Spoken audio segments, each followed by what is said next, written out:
Bolo de doce de leite. Pegue 1 xícara de leite e dissolva com 2 colheres de amido de milho.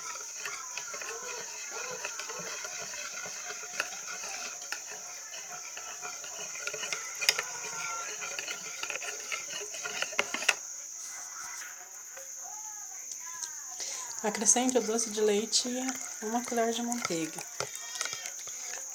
e mexa.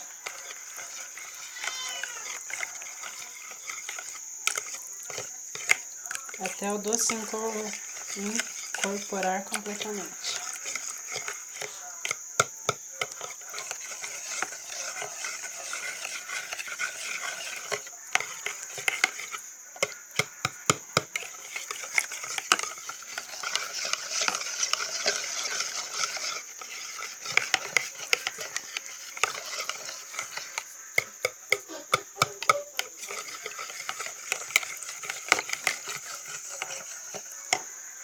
Após esse período, adicione 2 xícaras de trigo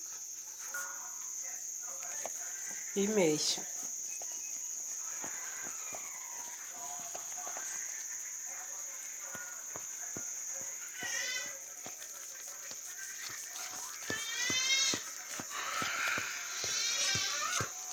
É importante que o creme de leite esteja derretido,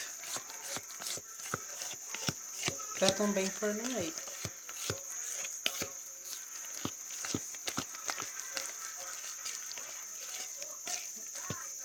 Desculpem, o doce de leite esteja derretido.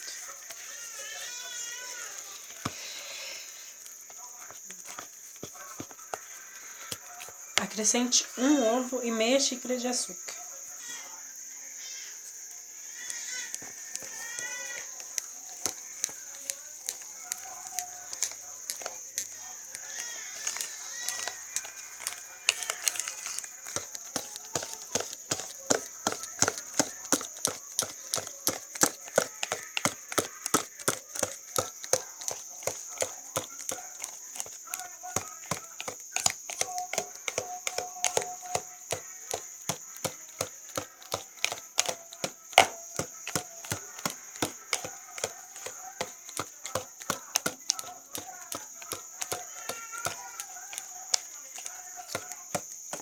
Se vocês quiserem, vocês podem usar a batedeira. Eu optei por bater na mão.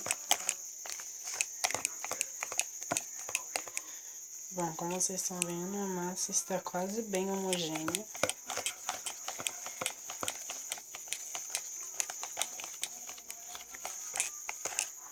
Agora a gente vai adicionar 1 colher de pó royal.